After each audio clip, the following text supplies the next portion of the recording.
Before 6 months, water is a no-no. There's no rush. Your baby's gonna walk eventually. Let them develop on their own. So there's no such thing as spoiling a baby. Keep spoiling your baby, I said so.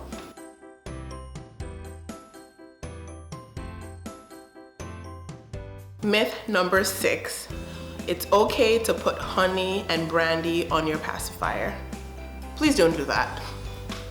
So, in the olden days when babies were really fussy, or let's say they were teething, people would put brandy or honey on their pacifiers to kind of soothe them and calm them. We highly do not recommend that. The honey is actually very dangerous. If you give honey to a child that's under the age of 1, they can actually get something called infantile botulism. I know, big word, but it causes full body paralysis in the baby. We're gonna insert some pictures here. You do not want your baby to get botulism because you gave them honey. The reason why they can get botulism is because it also has to do with immaturity. So their bodies are not matured. Their GI system and their bodies are not mature enough to break down parts of the honey called the honey spores, and the spores of the botulism can grow in their stomachs, getting to their bloodstream, getting to their nerves, and cause full body paralysis, goes up to the brain, and it leads to death. So yes, that's why your doctors always tell you don't give honey until the baby is 1 year old. Please don't put anything weird like honey or brandy on your baby's pacifier. We don't recommend it. It's very dangerous and it can actually lead to death. Myth number 7. I'm going to make my nursery into this floral paradise. It's gonna be very pastel-y and beautiful. Don't come for me because I know my nursery was like that, the one I showed you guys. But babies actually don't see color for quite a while. They actually see a lot better in solid black and white. So if you have a beautiful, colorful nursery, that's okay. It's beautiful to you mainly and the people who are viewing it, but to the actual baby, they don't see in that depth. So they see straight black and white, and you notice if you're wearing something black and white, and you come close to the baby at a very early age, even like a few weeks old, they're more prone to focus on you or focus on the image that has that more than something that was black, more than something that's more colorful, because the parts of their eyes that help them to differentiate color hasn't been developed properly yet.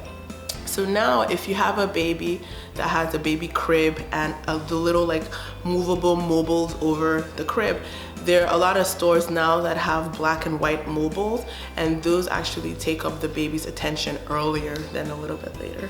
The rods and cones in the eye that help them to differentiate color don't start developing until about 1 month old. So yeah, your beautiful nursery is mainly for you and your spouse and your photos and probably me, but the babies don't really see color, they only see black and white. So that's a big myth. Myth number 8, baby needs a bath every day. Okay, so this is very common in some parts of the world, especially in parts maybe like Nigeria where I'm from. The thought is that the baby needs to be clean and the baby is spitting up and peeing and pooping, but in reality the baby's skin is so sensitive, so soft, that if you're giving the baby a bath every day with soap and water, you're easily removing the oils that the baby's skin is developing on its own. So rather than do that, we encourage parents to give babies baths. I know this is gonna sound a little bit off to you, but 2 to 3 times a week. When Kemi was born, we did baths every other day, which was fine. You have to realize your baby's not outside running, sweating. The only place that gets the dirtiest are the bottom area and underneath the neck from the drooling and the milk and things like that. So when you're not, the days when the baby doesn't get a full bath, you can just give the baby a wipe down.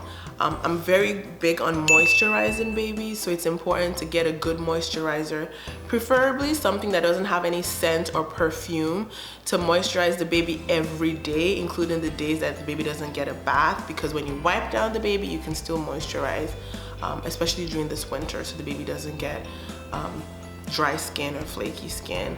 So yeah, the babies don't need baths every day. You can completely bathe your baby every other day, and that's even better.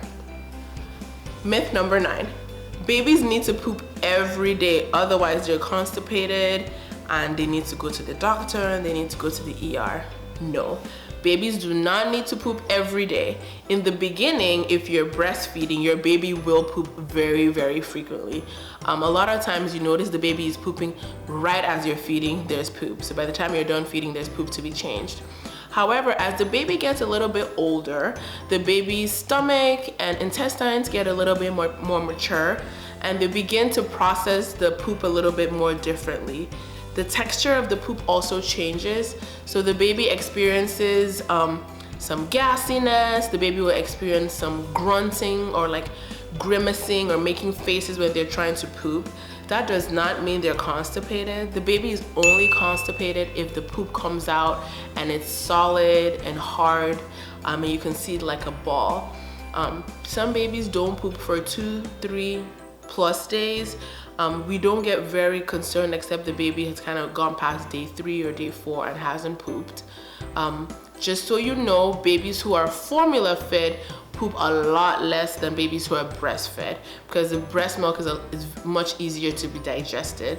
So formula fed babies poop, you know, maybe every other day or between every 3 to 5 days, and when they do poop, the poop comes out and it's soft.